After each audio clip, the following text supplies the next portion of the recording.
بسم اللہ والحمد للہ والصلاة والسلام علی سید الانبیاء اما بعد۔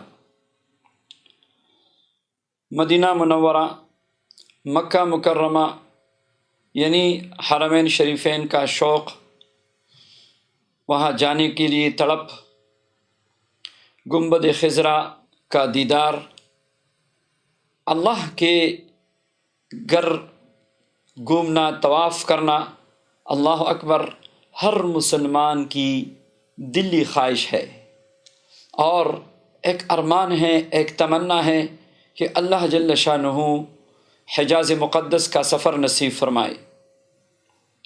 یاد رکھیے، یہ مبارک سفر یہ اسباب کی بنیاد پہ نہیں ہوتا، اس کے لیے اللہ جل شانہ کے حضور گڑ گڑا کے دعا بھی کیجیے، طلب بھی ہونا چاہیے، تو اللہ کے ہاں جب قبولیت ہو جاتی ہے تو پھر اسباب کے بغیر انشاءاللہ آپ حرمین شریفین میں ہوں گے۔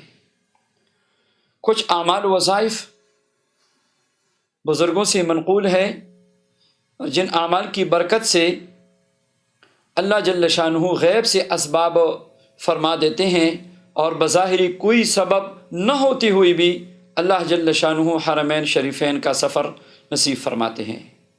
میں نے اپنی دروسات میں پہلے بھی کچھ اعمال ایسے بتائے ہیں کہ الحمدللہ ان اعمال کے کرنے سے بہت سارے لوگ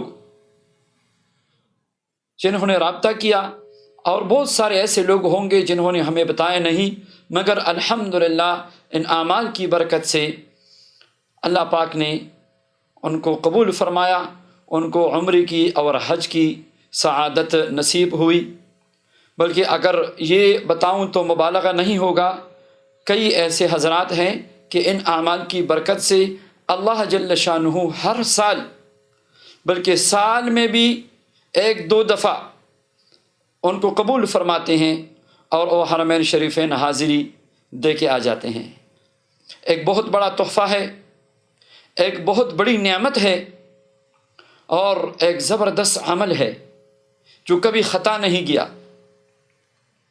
اگر آپ کو شوق اور تمنا ہے تو آئیے، آج میں آپ کو ایک ایسا عمل دے رہا ہوں جو مختصر بھی ہے، پچھلے اعمال کے مقابلے میں مختصر بھی ہے، اور انشاءاللہ اس کی قبولیت میں کوئی شک نہیں ہے، اللہ جل شانہ ضرور آپ کو قبول فرمائیں گے۔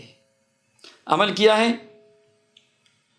یا حی یا قیوم یا ذی الجلال والاکرام، یہ 5 بار ہر نماز کے بعد پڑھ کر یہ درود پاک 7 مرتبہ پڑھ لے۔ درود پاک یہ ہے، درود پاک یہ ہے، صلی اللہ علی حبیبہ، درود پاک یہ ہے، صلی اللہ علی حبیبہ سیدنا محمد وآلہ واصحابہ وسلم۔ دوبارہ نوٹ کیجئے، صلی اللہ علی حبیبہ سیدنا محمد وآلہ واصحابہ وسلم۔ 7 مرتبہ یہ درود پاک پڑھ لیجئے۔ اس کے بعد حرمین شریفین جانے کی دعا کیجئے۔ اس وظیفے کو آپ ہر نماز کے بعد پڑھ سکتے ہیں، اس وظیفے کو کسی بھی ایک نماز کے بعد اپنا معمول بنائے، یہ بھی کر سکتے ہیں۔ اس وظیفے کو صبح و شام اپنا معمول بنائے، یہ بھی کر سکتے ہیں۔ جیسے آپ کو سہولت ہو، جتنی آپ کی طلب ہو اور جتنی آپ کی محبت ہو، تو انشاءاللہ ضرور آپ جائیں گے۔